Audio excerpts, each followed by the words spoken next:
Hello everyone, क्या आपको पता है बेटा कंपनी की बैलेंस शीट हम किस तरीके से प्रिपेयर लर्न एंड अंडरस्टैंड कर सकते हैं? आइए देखिए।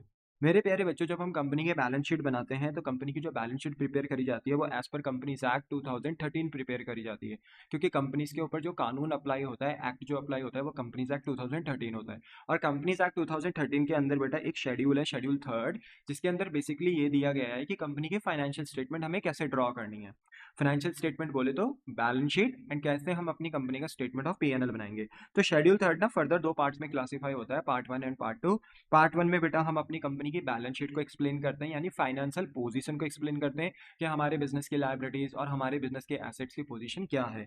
बाकी अगर हम बात करें पार्ट सेकंड की, तो पार्ट सेकंड में हम स्टेटमेंट ऑफ P&L बनाते हैं बेटा, जहां पर हम टेक्निकली कंपनी का रिजल्ट एक्सप्लेन कर रहे होते हैं कि कंपनी ने एक साल के अंदर कितना प्रॉफिट या लॉस अर्न किया। अगर हम देखा जाए तो हम तो यहाँ पर अभी बैलेंस शीट के बारे में एक्सप्लेन कर रहे हैं बेटा। तो यहाँ पर हमारा जो अभी कंसर्न है वो है शेड्यूल थर्ड पार्ट फर्स्ट से रिलेटेड। तो यहाँ पर अगर टेक्निकली अगर हमें कंपनी की बैलेंस शीट बनानी है तो सबसे पहले हमें कंपनी का नाम लिखना है, बैलेंस शीट लिखनी है एज अ नेम, और इसके नीचे ठीक हमें लिखना है एज ऑन 31 मार्च, जो भी हमें सन दिया गया है। बेटा कंपनीज जो होती हैं वो अपने फाइनेंशियल ईयर को फॉलो करती हैं, इसलिए जो फाइनेंशियल ईयर होता है एज अकाउंटिंग ईयर वो स्टार्ट होता है अप्रैल से, खत्म होता है मार्च पे। तो इसलिए बैलेंस शीट जो कंपनीज की होती हैं वो प्रिपेयर करी जाती है at the end of the financial year, बोले तो 31 मार्च, और जो भी सन है वो सन आप यहाँ पर मेंशन कर दोगे। फॉर्मेट की अगर मैं बात करूँ तो बेटा यहाँ पर आपके चार कॉलम ड्रॉ होते हैं। एक में पर्टिकुलर जिसमें आप अपनी लाइबिलिटीज एंड एसेट्स को एक्सप्लेन कर रहे होते हो। सेकंड कॉलम में आपका आता है नोट नंबर। नोट नंबर का मतलब होता है बेटा कि अगर कोई आइटम जो चाहे वो लाइबिलिटीज हो चाहे वो एसेट्स हो, अगर कंपनी को लगता है कि हमें उससे थोड़ा डिटेल में एक्सप्लेन करना चाहिए, तो उस पर्टिकुलर लाइबिलिटी या एसेट का हम नोट बना देते हैं और वहां पर एक्सप्लेन करते हैं कि जो लाइबिलिटी का अकाउंट हमें या एसेट का अकाउंट जो हमें यहाँ पर दिख रहा है बैलेंस शीट में, वो जो अमाउंट यहाँ पर शो हो रहा है वो कैसे आया है, डिटेल में अगर समझाना हो तो फिर हम उसका नोट बनाते हैं और यहाँ पर उनके नोट नंबर मेंशन कर देते हैं कि किस नोट नंबर में हमने इनका डिटेल एक्सप्लेन किया हुआ है। ठीक है। तीसरा कॉलम है फिगर ऑफ करंट ईयर। यहाँ पर हम जो भी करंट ईयर में जो भी बैलेंसेज हैं इन लाइबिलिटीज और एसेट्स के, वो हम यहाँ पर बोलते हैं ना राइट डाउन करते हैं। और फोर्थ कॉलम होता है प्रीवियस ईयर। जो प्रीवियस ईयर में बेटा इनके बैलेंसेस थे, इनके अमाउंट थे, वो हम प्रीवियस ईयर में कोट करते हैं। ऐसा करने से क्या होता है बेटा कि जो हमारे यूजर्स होते हैं कंपनीज के, चाहे वो इंटरनल यूजर हो चाहे वो एक्सटर्नल यूजर हो। सर यूजर का मतलब क्या होता है? बेटा यूजर का मतलब होता है वो लोग जो कंपनी के फाइनेंशियल स्टेटमेंट को डायरेक्टली इनडायरेक्टली एक्सेस करते रहते हैं। कुछ कंपनी के अंदर होते हैं जैसे ओनर्स, ठीक है, आपकी मैनेजमेंट, ठीक है। तो ये सब क्या है आपके बोले तो इंटरनल यूजर। बट एक्सटर्नल की बात करें तो जैसे क्रेडिटर्स हो गए, आपके डेटर्स हो गए, आपके न्यूज एजेंसीज हो गई, आप गवर्नमेंट्स हो गई, ठीक है, कस्टमर्स हो गए जो आपके बिजनेस के प्रोडक्ट्स को, गुड्स को बाई करते रहते हैं, तो वो सब भी आपके फाइनेंशियल स्टेटमेंट को देखते रहते हैं डायरेक्टली इनडायरेक्टली, तो वो एक्सटर्नल यूजर्स होते हैं। तो कुछ इंटरनल होते हैं, कुछ एक्सटर्नल होते हैं, बट ये सब फाइनेंशियल स्टेटमेंट को देखने के इच्छुक होते हैं। तो ये कंपेयर कर पाएं कि प्रीवियस ईयर में इन लाइबिलिटीज और एसेट के क्या बैलेंसेस थे और करंट ईयर में क्या बैलेंसेस थे। तो जब हम बैलेंस शीट प्रेजेंट करते हैं बेटा पब्लिक को, तो वहां पर हम बताते हैं कि करंट ईयर और प्रीवियस ईयर के क्या क्या बैलेंसेस हैं। ठीक है। अब देखा जाए तो बेटा कंपनी की जो बैलेंस शीट होती है ना वो वर्टिकल बनती है, यानी हम सबसे पहले लाइबिलिटीज और फिर एसेट्स को एक्सप्लेन करते हैं। जबकि पार्टनरशिप हो गई, जो आपने अभी क्लास 12 में अपनी यूनिट फर्स्ट पढ़ा था, है ना, पार्टनरशिप अकाउंटिंग, और क्लास 11th में बेटा आपने सोल प्रोप्राइटरशिप की अकाउंटिंग पढ़ी थी। तो बेसिकली वहां पर ना बेटा कंपनीज एक्ट तो उनके ऊपर अप्लाई ही नहीं होता था। तो उनकी जो बैलेंस शीट है उनका कोई स्टैंडर्ड फॉर्मेट नहीं था, तो वहां हॉरिजॉन्टल बैलेंस शीट बनती थी, एक तरफ लाइबिलिटी और एक तरफ एसेट, आमने सामने। ठीक है। तो वो हॉरिजॉन्टल बैलेंस शीट होती थी। बट यहाँ पर क्या होता है, वर्टिकल होती है, तो एक तरफ लाइबिलिटीज और एक तरफ एसेट। बात करें बेटा कंपनी के बैलेंस शीट में, हम सबसे पहले लिखते हैं लाइबिलिटीज, और यहाँ पर लाइबिलिटीज को लिखने का तरीका है इक्विटी एंड लाइबिलिटीज। इक्विटी का मतलब होता है इंटरनल फंड्स जो आपने अपने ओनर से एक्वायर करे हैं, और लाइबिलिटीज का मतलब होता है एक्सटर्नल फंड्स जो आपने एक्सटर्नल पार्टीज के थ्रू एक्वायर करे हैं। ठीक है। सबसे पहले हम यहाँ पर लिखते हैं बेटा फर्स्ट पॉइंट पे शेयर होल्डर फंड, यानी मालिकों का पैसा। टेक्निकली ये होता है इक्विटी है, बट यहाँ पर हम लिखते हैं share holder fund. Share holder fund classified into two parts, one is your share capital and another is your reserve and surplus. Share capital का मतलब ये होता है बेटा कि अगर कंपनी ने मार्केट में जनता के बीच में शेयर इशू करें या प्रेफरेंस शेयर इशू करें और फंड रेज किया है, तो दैट इज नोन एज उस फंड को हम कहते हैं शेयर कैपिटल, क्योंकि वो कंपनी के क्या बन रहे हैं, ओनर बन रहे हैं, और ओनर जो भी बिजनेस में पैसा लगाते हैं that is known as capital. और क्योंकि यहाँ शेयर्स के थ्रू पैसे रेस करे गए हैं तो ये शेयर कैपिटल होता है। पर यही नहीं बेटा, कंपनी जो प्रॉफिट अर्न करती है वो सारा का सारा प्रॉफिट अपने मालिकों के बीच में, अपने शेयर होल्डर्स के बीच में एज अ डिविडेंड के तौर पे नहीं बांटती है। आपको पता है जब एक कंपनी अपने शेयर होल्डर को प्रॉफिट देती है तो उसे डिविडेंड बोला जाता है। तो यहाँ पर ना कंपनी अपने शेयर होल्डर को बोलते हैं ना कि सारा का सारा प्रॉफिट एज ए डिविडेंड नहीं देती है बेटा, कुछ प्रॉफिट अपने पास भी बचाती है, जिसको हम रिजर्व एंड सरप्लस कहते हैं। जैसे security premium reserve, capital reserve, journal reserve, debenture redemption reserve, capital redemption reserve, statement of PNL. ठीक है। सिक्योरिटी प्रीमियम रिजर्व आपको पता ही है बेटा, जब कंपनी अपने शेयर डिबेंचर को इशू करती है महंगे प्राइस पे, फेस वैल्यू से ऊपर, तो कंपनी को फायदा होता है, तो वो सिक्योरिटी प्रीमियम रिजर्व होता है। कैपिटल रिजर्व मतलब कैपिटल नेचर से, कैपिटल नेचर रिलेटेड आइटम से अगर कंपनी को प्रॉफिट हो रहा है तो वो सारे प्रॉफिट कैपिटल रिजर्व में आते हैं। आपने बेटा जब शेयर इशू का चैप्टर पढ़ा था, इशू ऑफ शेयर, तो वहां पर आपने देखा था जब कोई share holder call in error करता था तो कंपनी उसके शेयर फोरफिट करती थी। अब जो share holder call in error करता था, ऐसा तो नहीं होता था कि वो सारा पैसा नहीं देता था, थोड़ा बहुत नहीं देता था, पर थोड़ा तो देता था ना। तो जो देता था कंपनी वो वापस नहीं करती थी, क्योंकि शेयर कैंसिल यानी फोरफिट किए जाते थे। तो जो पैसा कंपनी छीन लेती थी कॉल इन एरियर करने वाले शेयर होल्डर के, तो वो कंपनी का प्रॉफिट होता था, क्योंकि कंपनी उसका थोड़ा बहुत पैसा भी उसे वापस नहीं करती थी, वो अपने पास रख लेती थी।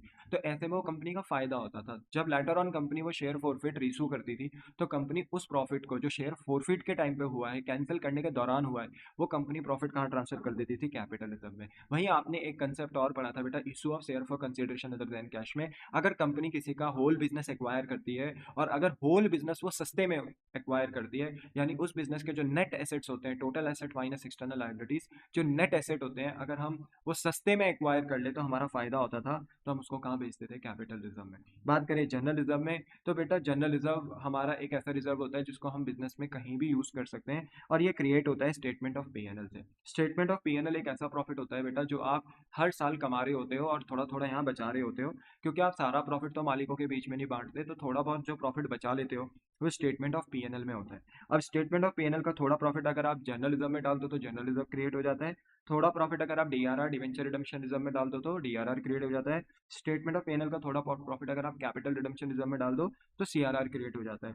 बात करें डिवेंचर रिडम्पशन रिजर्व की, तो डिवेंचर रिडम्पशन रिजर्व बेटा इसलिए क्रिएट किया जाता है क्योंकि अगर हम डिवेंचर्स को इशू करते हैं तो डिवेंचर कंपनी के लिए लायबिलिटी होती है, एक तरीके का लोन होता है, कंपनी को फ्यूचर में आकर इन्हें रिडीम करना होता है बेटा। तो ऐसे में डिवेंचर होल्डर्स के मन में एक बोलते हैं ना कि डाउट होता है कि फ्यूचर में जब हमें रिडीम करने आएंगे तो पैसा इतना कंपनी के पास होगा भी कि नहीं होगा, इसलिए कंपनी अपने प्रॉफिट का कुछ हिस्सा डिवेंचर रिडम्पशन रिजर्व में डालती है, जिनसे कि हम डिवेंचर्स को बेटा एक बोलते हैं ना कि सेटिस्फैक्शन प्रोवाइड करते हैं कि आप टेंशन ना लीजिए, आपको आपका पैसा टाइम पर मिल जाएगा। वैसे अगर हम डिवेंचर को प्रोटेक्शन देने के लिए डीआरआर बनाते हैं तो वैसे हम प्रेफरेंस शेयर को भी बेटा एक फ्यूचर डेट पे रिपे कर रहे होते हैं, क्योंकि प्रेफरेंस शेयर की भी रिडम्पशन होती है। तो ऐसे में प्रेफरेंस शेयर को प्रोटेक्शन देने के लिए हम क्या बनाते हैं, सीआरआर यानी कैपिटल रिडम्पशन रिजर्व। बोले क्या आपको बात समझ में आ गई? The answer is yes. इसके बाद हमारे पास आती है बेटा दो liabilities, non current liabilities and current liabilities. अब बात करी जाए non current liabilities and current liabilities क्या होती हैं, तो देखो नॉन करंट लाइबिलिटीज टेक्निकली वो लाइबिलिटीज होती हैं जो करंट लाइबिलिटीज नहीं होती हैं। और नॉन करंट और करंट लाइबिलिटी का जो पैमाना होता है, जो मेजरमेंट होता है, वो 12 मंथ को देखकर किया जाता है, यानी एक साल को देखकर किया जाता है। ऐसी लाइबिलिटी जिन्हें आप एक साल से ऊपर जाकर रीपे करेंगे बेटा, वो सारी की सारी लाइबिलिटी नॉन करंट लाइबिलिटी होती हैं। और ऐसी लाइबिलिटीज जिनको आप एक साल के अंदर सेटल कर देंगे, वो सारी की सारी लाइबिलिटीज करंट लाइबिलिटीज होती हैं। फिर भी अगर आप थोड़ा डीप में पढ़ना चाहें तो पढ़ सकते हैं। तो non current liabilities a liability which is not a current liability. ठीक है, बी अ करंट लाइबिलिटी, अगर आप किसी को करंट लाइबिलिटी बोल रहे हो तो one of the following condition is satisfied. तो देखना ये चार कंडीशन मैंने आपको दी हैं, इन चार कंडीशन में अगर कोई भी एक कंडीशन सेटिस्फाइड हो जाती है, कोई भी एक कंडीशन, तो वो करंट लाइबिलिटी है। और अगर चारों में से कोई भी कंडीशन सेटिस्फाई नहीं होती तो वो नॉन करंट है। जैसे it can be expected to be settled within operating cycle of the business. Operating cycle of the business मतलब जो धंधा होता है, जो धंधे की साइकिल होती है, सामान को बनाने से रिलेटेड, सामान को बनाने से लेकर सामान को बेचने तक की जो एक साइकिल होती है उसको ऑपरेटिंग साइकिल कहते हैं। अगर आप कोई लायबिलिटी इस साइकिल के अंदर सेटल कर पा रहे हो तो that is known as current liability. It can be held for the purpose of trading. और जो ये लायबिलिटी अराइज हुई है ये व्यापार करने से हुई है, आपने धंधा किया, आपने गुड्स वगैरह खरीदा है, गुड्स वगैरह बेचा है, तो उस दौरान अगर कोई लायबिलिटी क्रिएट हो रही है गुड्स खरीदने बेचने से संबंधित, तो that is known as current liability. It can be settled within 12 month after a reporting period. Reporting period बोले तो फाइनेंशियल स्टेटमेंट का जो डेट होता है, जिस डेट पे आप फाइनेंशियल स्टेटमेंट बना रहे होते हो, that is known as reporting period. तो उस डेट पे जो आपकी फाइनेंशियल स्टेटमेंट की डेट है, अगर उस डेट से 12 महीने के अंदर अंदर अगर आप कोई लाइबिलिटी सेटल कर पाओगे फ्यूचर में, तो ऐसे में वो लाइबिलिटी भी आपकी करंट लाइबिलिटी मानी जाएगी। और अगर कंपनी के पास कोई अनकंडीशनल राइट नहीं है, मतलब कोई अधिकार नहीं है कि वो अपनी लाइबिलिटी को डेफर कर पाए एटलीस्ट 12 मंथ 12 मंथ तक आफ्टर ए रिपोर्टिंग पीरियड, मतलब फाइनेंशियल स्टेटमेंट आपकी बन रही है। और फाइनेंशियल स्टेटमेंट मोस्टली कंपनी की 31 मार्च को बनती है बेटा। तो 31 मार्च के बाद 12 महीने तक आप उस लाइबिलिटी को डेफर नहीं कर सकते, आपको उस लाइबिलिटी को 12 महीने के अंदर पे करना है, मतलब करना है। तो ऐसे में वो भी करंट लाइबिलिटी है। तो अगर ये चारों पॉइंट अगर सेटिस्फाइड हो जाते हैं ना बेटा, तो वो करंट लाइबिलिटी है। और अगर ये चारों पॉइंट किसी लाइबिलिटी में अगर सेटिस्फाई नहीं हो पा रहे हैं, तो वो नॉन करंट लाइबिलिटी होती है। तो नॉन करंट लाइबिलिटी के 4 हेड होते हैं। पहला है लॉन्ग टर्म बोरिंग, फिर है डेफर्ड टैक्स लाइबिलिटी, फिर है अदर नॉन करंट लाइबिलिटी, और फिर है लॉन्ग टर्म प्रोविजन। तो देखो, लॉन्ग टर्म बोरिंग, इसको याद करना है थोड़ा। Long term borrowing, deferred tax liability, फिर आपका आता है अदर नॉन करंट लाइबिलिटी, फिर आता है long term provision. Long term borrowings में मेरे बच्चे सबसे पहले आपके सारे के सारे वो बोरिंग, सारे के सारे वो लोन्स आते हैं जो आपने मोस्टली लॉन्ग टर्म पर्पस के लिए लिए हैं। जैसे बैंक से आपने लोन लिया है लंबे पीरियड्स के लिए, एनबीएफसी यानी नॉन बैंकिंग फाइनेंस कंपनी, ऐसी कंपनीज जो बैंकिंग का काम तो नहीं करती but still they provide a loan to a customers, like a housing loan, ठीक है, और पर्सनल लोन होता है ना, गोल्ड लोन। ऐसी कंपनीज होती हैं जो सिर्फ लोन देने का काम करती हैं, that is non banking finance company, ठीक है। डिवेंचर से लोन ले लिया, मॉर्टगेज लोन, कुछ गिरवी रख के अगर आपने लोन ले लिया, ठीक है, so that is known as long term borrowing, ठीक है, अगर लंबे समय के लिए लिया है। डेफर्ड टैक्स लाइबिलिटी क्या होता है? देखो, डेफर्ड टैक्स लाइबिलिटी का एक एग्जांपल है, मैंने यहाँ पर दिया है आपको। मान लो कि आप लेट बी सपोज, कंपनी का मोस्टली जो टैक्स लगता है कंपनी के ऊपर आज के टाइम पर 30% लगता है। कहीं कहीं जगह पे 25 या 22% भी है, बट 30% हम एवरेज लगाते हैं, ठीक है। मान लो कि हमने एज अ कंपनी प्रॉफिट कमाया 1 लाख, अपने अकॉर्डिंग हमने प्रॉफिट कमाया 1 लाख, तो हमने टैक्स कैलकुलेट करा यार, 1 लाख के ऊपर 30% होता है 30,000। पर जब इनकम टैक्स ने हमारी कंपनी का प्रॉफिट कैलकुलेट किया, तो उनके हिसाब से हमारा प्रॉफिट आ रहा है 50,000। हो सकता है कि इनकम टैक्स डिपार्टमेंट ने हमारा जब प्रॉफिट कैलकुलेट किया हो, तो कुछ ऐसे एक्सपेंसेस भी हमें अलाउ किए हो जो हमने अलाउ नहीं किए, जो हमने लेस नहीं किए, जो हमारे लिए एक्सपेंस नहीं थे बट इनकम टैक्स डिपार्टमेंट के लिए एक्सपेंस थे, उन्होंने अलाउ करे। तो उनके अकॉर्डिंग प्रॉफिट अभी कम आ गया, ठीक है। तो हम तो 30,000 देना चाह रहे थे, पर जब इनकम टैक्स डिपार्टमेंट ने 50,000 का 30% निकाला, तो वो 15,000 आया। तो हम तो देने जा रहे थे 30,000, पर इनकम टैक्स वालों ने लिया हमसे कितना, सिर्फ 15,000 का टैक्स। तो इट मीन्स कि उन्होंने अभी हमसे 15,000 का टैक्स कम लिया है। तो याद रखना, अगर इनकम टैक्स वाले अभी हमसे 15,000 का टैक्स कम ले रहे हैं ना, क्योंकि उनका तो 15,000 आया, हमारा तो 30,000 आया, तो हम तो ज्यादा देने जा रहे थे ना, पर वो ले कम रहे हैं। तो अभी कितना कम ले रहे हैं वो? 15,000। तो जितना वो अभी कम ले रहे हैं ना, फ्यूचर में वो उतना ज्यादा लेंगे, क्योंकि उन्होंने जो एक्सपेंसेस हमें आज अलाउ करे हैं ना, वो फ्यूचर में नहीं करेंगे। तो फ्यूचर में ना इनकम टैक्स के अकॉर्डिंग प्रॉफिट ज्यादा आएगा, और फिर अगर हम एक्सपेंस अलाउ करेंगे तो हमारा प्रॉफिट कम आएगा। तो फ्यूचर में क्या होगा, हम कम देने जाएंगे पर इनकम टैक्स वाले ज्यादा मांगेंगे। तो इसलिए आज जो प्रॉफिट हम कम दे रहे हैं ना इनकम टैक्स को, हमें पता है फ्यूचर में वो हमें ज्यादा देना है, तो that is known as tax liability. ये हमारी टैक्स लायबिलिटी है, बट ये डेफर हो रही है, ये फ्यूचर में, डेफर मतलब फ्यूचर, ये हमें फ्यूचर में पे करना है, पर करना है तो हमारे लिए लायबिलिटी है, that is known as DTL. तो ये डीटीएल जो होता है ना बेटा, मोस्टली नॉन करंट लायबिलिटीज के अंदर दिखाया जाता है। तो ये डीटीएल हमने यहाँ पर लिख दिया, बोलो समझ में आया? हाँ। इसके बाद अदर नॉन करंट लायबिलिटीज। तो देखो, अदर नॉन करंट लायबिलिटीज में हमारे पास आती है जैसे आउटस्टैंडिंग एक्सपेंस, कोई ऐसा एक्सपेंस जो तुम्हें दे देना चाहिए था बट तुमने दिया नहीं। एक्रूड एक्सपेंस, एक ऐसा एक्सपेंस जो बोलते हैं ना कि अराइज तो हो गया, ठीक है, अराइज तो हो गया, बट अभी तक वो ड्यू नहीं हुआ है ना, वो एक्सपेंस पैदा हो चुका है बट अभी उसकी पेमेंट करने की अभी डेट नहीं आई, तो फील हो रहा है कि वो मेरा एक्सपेंस है, पर मैं उसे पे नहीं कर सकता क्योंकि उसकी ड्यू डेट नहीं हुई। इसको सिंपल वर्ड में कह सकते हैं एक्रूड एक्सपेंस को, अराइज बट नॉट ड्यू, कि एक्सपेंस अराइज हो गया बट अभी ड्यू नहीं हुआ है, अभी डेट नहीं आई है पे करने की, तो तब तक हम इसको अपना एक्रूड एक्सपेंस बोलते हैं और अपनी लायबिलिटी दिखाते हैं। प्रीपेड इनकम, अगर आपको इनकम एडवांस में ले लो बेटा, तो ये आपकी एडवांस इनकम होती है, और कभी भी इनकम अगर हम एडवांस में लेते हैं तो हमारा इनकम नहीं होता है, वो हमारे लिए लायबिलिटी होता है। काम हमने किया नहीं, इनकम पहले ले ली, ठीक है। और ट्रेड पेबल्स अगर हो गए ऐसे, ट्रेड पेबल्स का मतलब क्या होता है? क्रेडिटर और बिल्स पेबल, है ना। क्रेडिटर्स मतलब सप्लायर जो हमें गुड्स उधार दे रहे हैं, और कभी कभी वही क्रेडिटर हमारे ऊपर बिल ऑफ एक्सचेंज बनाते हैं, तो हमारे लिए वो बिल्स पेबल हो जाते हैं। तो ये जो हमारे लिए liability, outstanding expense, accrued expense, prepaid income और आपका ट्रेड पेबल, ये सब हमारा अगर वैसे मोस्टली ये शॉर्ट टर्म लायबिलिटी होता है, अभी हम देखेंगे ये सब करंट लायबिलिटीज के अंदर आता है। बट अगर किसी भी तरीके से अगर क्वेश्चन ने मेंशन कर दिया कि ये सब 12 महीने के ऊपर जाकर सेटल होंगे, इनका टाइम लिमिट 1 साल से ऊपर का है, तो that is known as other non current liability, ठीक है। Yes sir. अगर मान लो लॉन्ग टर्म प्रोविजन, लास्ट तो लॉन्ग टर्म प्रोविजन में आते हैं जैसे प्रोविजन फॉर टैक्स, अगर आपने 1 साल से अधिक का बना रखा है, provision for repair, provision for depreciation, provision for doubtful debt, provision for environmental damage, ठीक है, और प्रोविजन फॉर वारंटी। हम आए दिन अपने कस्टमर्स को क्या देते हैं बेटा, वारंटी देते हैं। अगर हम मान लो अपना बिजनेस कर रहे हैं और इन्वायरमेंट को हमने क्या किया था, डैमेज किया था, तो कल के दिन हम जब बिजनेस को क्लोज डाउन करेंगे उस गिवन एरिया में, तो हमें वो पूरा का पूरा इन्वायरमेंट रिस्टोर करके देना पड़ेगा, तो थोड़ा बहुत तो खर्चा आएगा ना उसमें। तो ये अगर हम इसका प्रोविजन वगैरह बनाते हैं, कुछ पैसे अगर बचा के रखते हैं, प्रोविजन बनाते हैं टैक्स का, रिपेयर का, डेप्रिसिएशन का, डाउटफुल डेट का, इन्वायरमेंटल डैमेज या वारंटीज वगैरह का, तो ऐसे में मेरे बच्चे अगर इनका टाइम पीरियड 12 महीने से ऊपर का है तो ये लॉन्ग टर्म प्रोविजन में आता है। ठीक है, क्लियर हो गया। तो नॉन करेंट लाइबिलिटीज के अंदर हमारे पास 4 तरह की लाइबिलिटीज आती है, लॉन्ग टर्म बोरिंग्स, दूसरा डेफर्ड टैक्स लाइबिलिटी, तीसरा अदर नॉन करेंट लाइबिलिटी, और चौथा आता है आपके पास लॉन्ग टर्म प्रोविजंस। फिर इसके बाद हमारे पास आता है बेटा current liabilities. Mostly current liabilities में हमारे पास 4 हेड है यहाँ पर।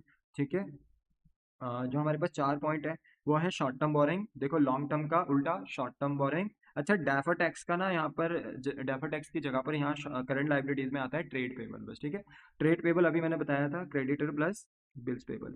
मोस्टली क्रेडिटर और बिल्स पेबल व्यापार से क्रिएट होता है, और व्यापार आप 1 साल का ही करते हो यानी शॉर्ट टर्म नेचर का ही होता है।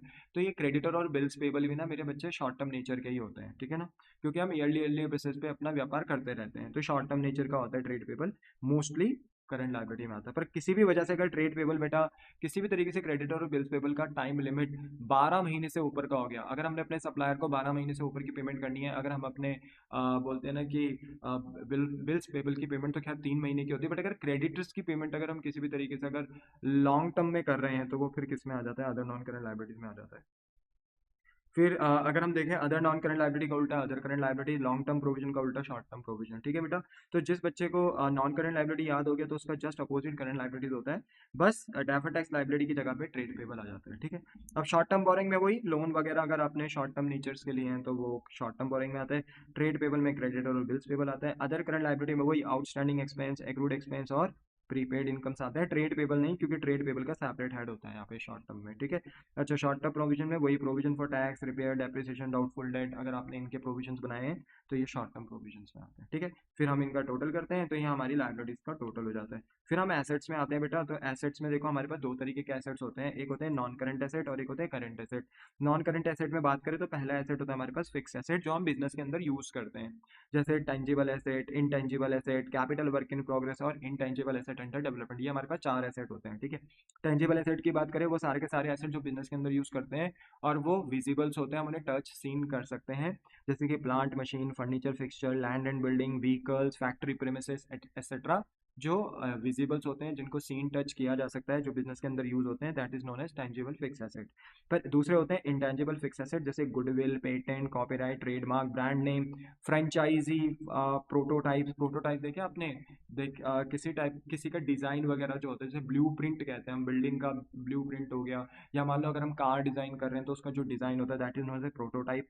Formula, publishing titles, publishing titles आपने देखे किसी मैगजीन का नाम होता है अपना, ठीक है, किसी न्यूज़पेपर का अपना नाम होता है तो उसे must head and publishing titles भी बोलते हैं। ठीक है, तो ये सारे के सारे हमारे क्या होते हैं बेटा, इंटेंजिबल एसेट्स होते हैं। ठीक है, तो ये इंटेंजिबल एसेट के अंदर आते हैं। अगर कोई टेंजिबल एसेट हमारा वर्क इन प्रोग्रेस है, मान लो कोई बिल्डिंग बननी बाकी है, मतलब आधी बन गई, आधी बन चुकी है, कोई मशीन आधी बन गई है, आधी बननी बाकी है, यानी जो मेरे fix assets tangible fixed assets होते हैं, अगर वो वर्क इन प्रोग्रेस है, अभी उन पे काम चल रहा है, वो अभी पूरे तरीके से फिक्स एसेट्स यानी टेंजिबल एसेट नहीं बने हैं, तो उनको बोला जाता है कैपिटल वर्क इन प्रोग्रेस। ठीक है, कैपिटल वर्क इन प्रोग्रेस। ठीक है, और एक होता है कि अगर जो मेरे इंटेंजिबल एसेट्स हैं अगर वो अभी बनकर तैयार नहीं हुए, अभी वो इन डेवलपमेंट फेज में, यानी उनके ऊपर अभी काम चल रहा है, तो ऐसे में फिर इंटेंजिबल एसेट्स के लिए बोला जाता है इंटेंजिबल एसेट अंडर डेवलपमेंट, कि वो इंटेंजिबल एसेट अभी कंप्लीटली क्रिएट नहीं हुए हैं, बट येस अभी उन पे काम चल रहा है और वो डेवलपमेंट फेज पे हैं, तो उनको भी हम फिक्स एसेट के अंदर ही दिखाते हैं, इंटेंजिबल एसेट अंडर डेवलपमेंट। फिर उसके बाद हमारे पास आता है बेटा नॉन करंट इन्वेस्टमेंट। ठीक है, ऐसी इन्वेस्टमेंट जो हम लॉन्ग टर्म तक अपने पास रखते हैं और बेसिक मकसद हमारा होता है यहाँ से रिटर्न कमाने का यानी प्रॉफिट कमाने का। हम एक बार इन्वेस्टमेंट कर देते हैं और लॉन्ग टर्म तक इसे अपने पास रखते हैं, बस यहाँ से हम अपना रिटर्न कमाते रहते हैं यानी प्रॉफिट कमाते रहते हैं। किसी कंपनी के शेयर में इन्वेस्ट करेंगे, देखो हम खुद कंपनी है, बट अगर हम किसी कंपनी के शेयर में इन्वेस्ट करेंगे तो हमारा मकसद होगा कि हम डिविडेंड कमाएं। कहीं अगर हमने लोन वगैरह दिया है या डिबेंचर में इन्वेस्ट किया है या किसी बैंक में हमने एफडी वगैरह कर दिया है, तो वहाँ से भी हमारा मकसद है कि हम इंटरेस्ट कमाएं, है ना। तो रिटर्न्स कमाने का, प्रॉफिट कमाने का यहाँ उद्देश्य होता है। और ये non current investment trade investment भी होती है, नॉन ट्रेड भी हो सकती है। ऐसा हो सकता है कि एक समय के बाद आकर मैं इसे बेच भी दूं तो ट्रेड, और हो सकता है कि एक समय के बाद मैं इस इन्वेस्टमेंट को बेचूं ही ना, मतलब मेरा उद्देश्य उससे बेचने का है ही नहीं, मैं उसे हमेशा अपने पास ही रखूंगा, बस मेरा मकसद उससे प्रॉफिट कमाने का है। तो that is non trade investment. बोलो क्लियर हो गई। और ये इन्वेस्टमेंट लंबे समय के लिए यानी 1 साल से ऊपर के लिए मेरे पास है, तो नॉन करंट इन्वेस्टमेंट। वही है मेरे पास डेफर्ड टैक्स एसेट। तो अभी अभी बेटा मैंने आपको डीटीएल के बारे में बताया था, तो डीटीएल का अपोजिट होता है डीटीए, डेफर्ड टैक्स एसेट। मान लो एज अ कंपनी हमने प्रॉफिट कमाया उल्टा 50,000 यानी कम कमाया, और टैक्स मान लो कंपनीज के ऊपर ऑन एन एवरेज 30% लग रहा है, तो हमने जब कैलकुलेट करा 50,000 का 30%, तो हमारा 15,000 का टैक्स निकल कर आया, क्योंकि हमने प्रॉफिट 50,000 का कमाया। ऐसा कंपनी हमें लगता है हमारा 50,000 का प्रॉफिट है, तो हम उस पर 30% का टैक्स देंगे यानी 15,000 का देंगे। बट जब इनकम टैक्स डिपार्टमेंट ने हमारी कंपनी का प्रॉफिट कैलकुलेट किया, तो उनके हिसाब से ये 1 लाख आया, और 1 लाख का 30% उन्होंने टैक्स कैलकुलेट कर दिया, क्योंकि उन्होंने वो एक्सपेंसेस हमें अभी अलाउ नहीं किए होंगे जो हमने एज अ कंपनी बोलते हैं ना अलाउ कर लिए होंगे। हमने तो एक्सपेंस माइनस कर दिया इसलिए हमारा प्रॉफिट कम आया, पर इनकम टैक्स वालों ने वो कुछ सर्टेन एक्सपेंसेस माइनस नहीं करे होंगे जो हमने कर दिए हैं। तो इनकम टैक्स ने आज हमें वो एक्सपेंस अलाउ नहीं करे, इसलिए इनकम टैक्स का प्रॉफिट ज़्यादा आ रहा है, और वो हमसे 30% का टैक्स ले रहे हैं यानी 30,000 ले रहे हैं। तो हम तो देने जा रहे थे 15,000, पर वो मांग रहे हैं 30,000, तो हम 15,000 ज़्यादा देकर आ रहे हैं। और हमें पता है कि अगर हम आज 15,000 ज़्यादा दे रहे हैं ना इनकम टैक्स डिपार्टमेंट को, तो कल हम यही 15,000 कम देंगे, क्योंकि इनकम टैक्स डिपार्टमेंट ने जो एक्सपेंस हमें आज अलाउ नहीं करे तो उनका प्रॉफिट ज्यादा आ गया, पर कल के दिन ये अलाउ करेंगे तो कल के दिन हमारा प्रॉफिट ज्यादा आएगा, क्योंकि जो एक्सपेंस हमने आज ले लिया एज अ कंपनी, हमारा प्रॉफिट तो कम आ गया ना, क्योंकि हमने सारे एक्सपेंसेस आज राइट ऑफ कर लिए, जो जो एक्सपेंस थे वो हमने ले लिए। पर कल के दिन हम ये एक्सपेंस नहीं ले पाएंगे, तो हमारा प्रॉफिट ज्यादा आएगा, इनकम टैक्स वालों का प्रॉफिट कम आएगा, और वो कल के दिन हमसे कम टैक्स मांगेंगे और हम ज्यादा देने जा रहे होंगे। तो हमें पता है कि आज अगर हम ज्यादा टैक्स दे रहे हैं इनकम टैक्स डिपार्टमेंट को, तो ये हम कल देंगे, ये हम कल कम देंगे। तो एक तरीके से हम जो ये आज ज़्यादा टैक्स दे रहे हैं इनकम टैक्स डिपार्टमेंट को, कहीं ना कहीं हमारा एसेट है, क्योंकि कल के दिन हमें इतना टैक्स कम देना है। तो that is known as DTA, और ये हो जाता है हमारा डेफर्ड टैक्स एसेट, ठीक है।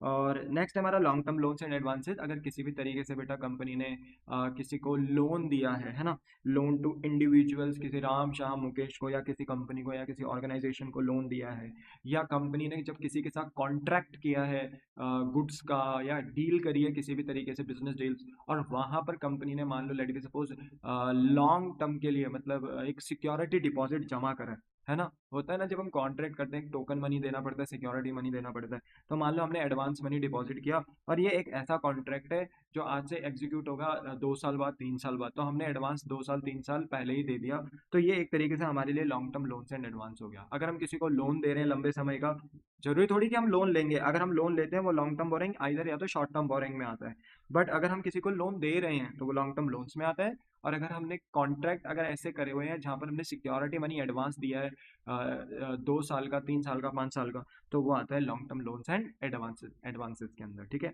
नेक्स्ट है अदर नॉन करंट एसेट, जैसे वही आउटस्टैंडिंग इनकम। देखो outstanding expense, accrued expense prepaid income का उल्टा है, ठीक है। Outstanding income, accrued income, prepaid expense. Outstanding income मतलब ड्यू डेट हो गई है, आज मुझे वो इनकम मिल जानी चाहिए थी पर मिली नहीं, तो अब से उस इनकम को मैं आउटस्टैंडिंग इनकम बोलता हूँ, मेरा एसेट है।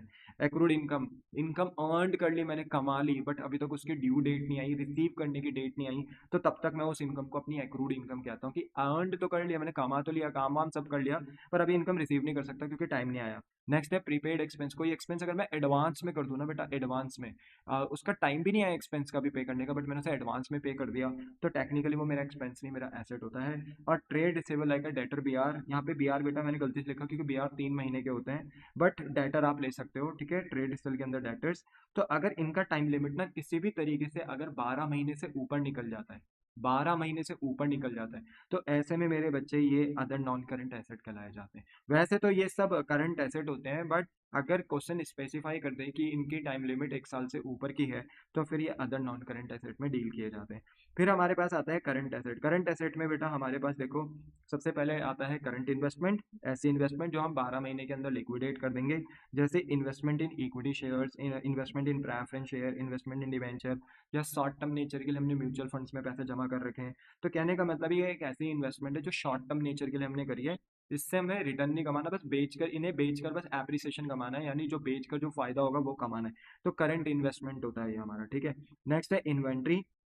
इन्वेंट्री हमारा होता है स्टॉक, और इन्वेंट्री अलग अलग टाइप के होते हैं, जैसे रॉ मटेरियल है ना, कच्चा माल है, अब कच्चा माल पड़ा हुआ हमारे पास तो वो स्टॉक ही है।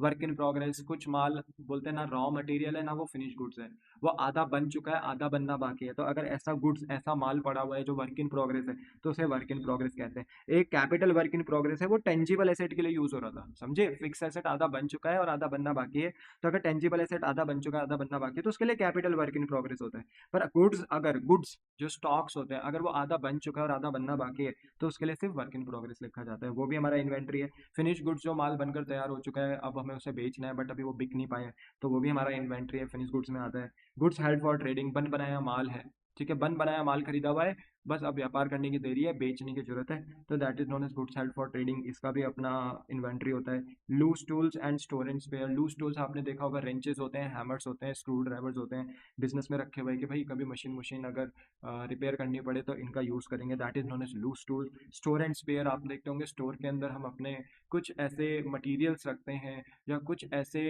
इंस्ट्रूमेंट्स रखते हैं जो हमारी प्रोडक्शन को चलाए रखने में हमारा काम करते हैं, जैसे ऑयल्स हो गए, ठीक है, मशीन ऑयल्स हो गए, नट बोल्ट्स हो गए, ठीक है, या हम अपने बेल्ट्स हो गई जो मोटर्स में लगती है, ठीक है, या मशीन में यूज़ होने वाली मोटर इटसेल्फ हमने स्टोर रूम में रखी है कि जब जरूरत पड़ेगी निकाल कर यूज़ कर लेंगे।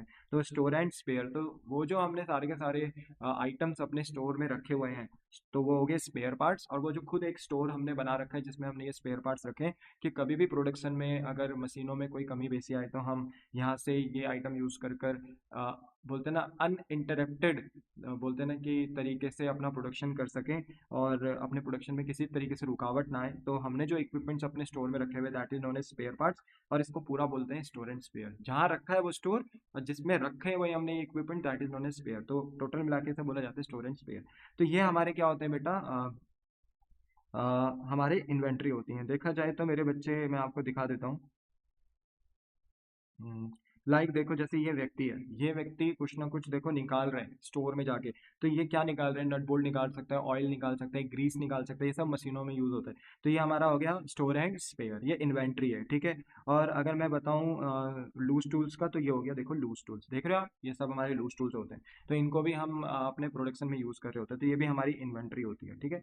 और ये इन्वेंट्रीज के अंदर आता है। तो इन्वेंट्रीज के अंदर क्या आता है, raw material, work in progress, finish goods, goods held for trading, loose tool and store and spare, ये सब इन्वेंट्रीज होते हैं। ट्रेड रिजल्ट किसका पार्ट होते हैं, डेटर बीआर। अब देखो अगर डेटर की टाइम लिमिट 12 मंथ से ऊपर की है तो फिर तो वो तो अदर नॉन करेंट एसेट में आता है, बट मोस्टली डेटर और बिल रिसीवेबल, देखो बिल रिसीवेबल तो होते ही 3 महीने के, bill receivable, bill payable. Bill payable आपने अभी यहाँ देखा था कहाँ, ट्रेड पेबल्स के अंदर, ठीक है, क्रेडिटर प्लस बिल्स पेबल।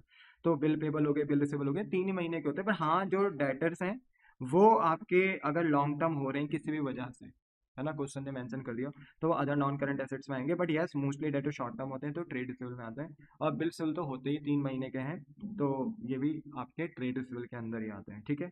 अच्छा, फिर आता है कैश एंड कैश इक्विवेलेंट। तो कैश एंड कैश इक्विवेलेंट के अंदर आता है कैश, बैंक या करंट इन्वेस्टमेंट। ऐसी इन्वेस्टमेंट जिसे आप 3 महीने के अंदर अंदर बेच दोगे, इनके टाइम लिमिट तो 12 महीने की है, तो ये current investment as a current asset में आ रहे हैं। बट ऐसी इन्वेस्टमेंट जिसको आप 3 महीने के अंदर बेच दोगे, हाईली लिक्विडेटेड, तो उसको भी हम कैश एंड कैश इक्विवेलेंट का पार्ट ही मानते हैं। तो cash, bank and current investment which can be sold within 3 month, that is known as cash and cash equivalent, ठीक है। Short term loans and advances, अगर आपने किसी को लोन दिया है, इंडिविजुअल कंपनी या ऑर्गेनाइजेशन को, बट 1 साल के लिए ही दिया है, या आपने कोई ऐसा कॉन्ट्रैक्ट या डील करी है जहां पर आपने सिक्योरिटी मनी एडवांस में दिया है बट वो 1 साल का ही दिया है ना, वो कॉन्ट्रैक्ट 1 साल के अंदर एग्जीक्यूट हो जाएगा, तो वो जो आपने एडवांस दिया है बस 1 साल का ही दिया है, तो that is known as short term loans and advances, okay.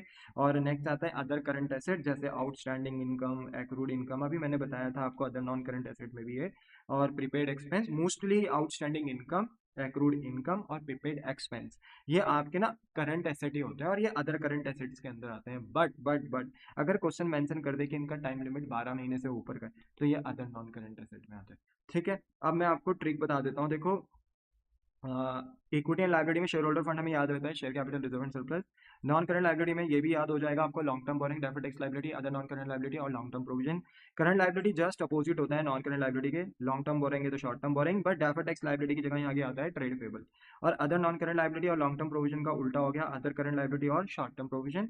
बात करें एसेट्स की, तो फिक्स एसेट आप याद कर सकते हैं। फिक्स एसेट के अंदर 4 एसेट आते हैं, tangible, intangible, capital work in progress और intangible asset under development. But जो BCDE हैं नॉन करंट एसेट के, इनका पहला नाम आप याद रख लो, NDLO। ठीक है, NDLO, नहीं देना लेना ओए। ठीक है, इस तरीके से याद कर सकते हो, NDLO। ठीक है, तो ये याद हो गया NDLO। N for non current investment, D for deferred tax asset, और L फॉर आपका हो गया long term loans and advances, और O फॉर हो गया अदर नॉन करंट एसेट। अच्छा, करंट एसेट्स को आप याद कर सकते हो सेटिक सो। ठीक है, सीटिक सो। ठीक है, सीटिक सो। C for current investment, I for inventory, T for trade receivable, cash for cash and C for cash and cash equivalent, S for short term loans and advances, and O for other current assets. तो इस तरीके से आप याद कर सकते हो। ठीक है, क्लियर हो गया। तो ये थी बेटा हमारी पूरी बैलेंस शीट, जो कि मैंने आपको रिवाइज करा दी है, बता भी दिया है। पेपर में यहाँ से क्वेश्चन आने के चांसेस होते हैं। 3 मार्क्स का क्वेश्चन आता है, जहाँ पर वो आपको आइटम दे देगा, ये इनमें से कोई सा भी, और बोलेगा बताओ ये आइटम्स बैलेंस शीट के सब हेड और मेजर हेड में कहाँ कहाँ आते हैं। बैलेंस शीट बनाने के लिए नहीं आएगी, बट वो कोई पॉइंट आपको दे देगा, बोलेगा कि ये आइटम बताइए बैलेंस शीट के किस सब हेड और किस मेजर हेड में आएगा। जैसे उसने पूछा क्रेडिटर, तो आपका पता है क्रेडिटर मोस्टली शॉर्ट टर्म होता है, तो क्रेडिटर कौन से सब हेड में आता है, ट्रेड पेबल, पर मेजर हेड क्या है, करंट लायबिलिटी। कहेगा share capital, issue of share, है ना, तो इशू ऑफ शेयर किसके अंदर आता है, issue of share like issue of equity, issue of preference. Share capital major head है, और सब हेड क्या है, शेयर होल्डर, मेजर हेड क्या है, शेयर होल्डर फंड। कहेगा जनरल रिजर्व बताओ किसके अंदर आता है, तो जनरल रिजर्व किसके अंदर आता है, सब head, reserve and surplus, major head, share holder fund. कहेगा सिक्योरिटी प्रीमियम रिजर्व, वही सब हेड, रिजर्व एंड सरप्लस, और major head, share holder fund. तो इस तरीके से पूछेगा। बोलेगा मशीन किसका पार्ट है, तो आप कहोगे मेजर हेड है, सब हेड है टेंजिबल एसेट। ठीक है, और सब हेड है आपका फिक्स एसेट। ठीक है, या नॉन करंट एसेट लिख दो, मेजर हेड। ठीक है, इस तरीके से वो पूछता रहेगा आपसे। तो आपको ना यहाँ पर पूरी बैलेंस शीट अच्छे से क्या होनी चाहिए बेटा, क्लियर होनी चाहिए। चाहे तो आप ये बैलेंस शीट नोट डाउन कर सकते हो, ये पूरी बैलेंस शीट आपके सामने है, और सिमिलरली ये भी आपके सामने है। ठीक है, क्लियर हो गया। तो आज के लिए हम इतना ही काफ़ी रखते हैं बेटा। मिलता हूँ आपको नेक्स्ट लेक्चर में। Tata, bye bye, sayonara. हो सके तो इस वीडियो को ज़्यादा से ज़्यादा लाइक शेयर एंड सब्सक्राइब करें। Bye bye.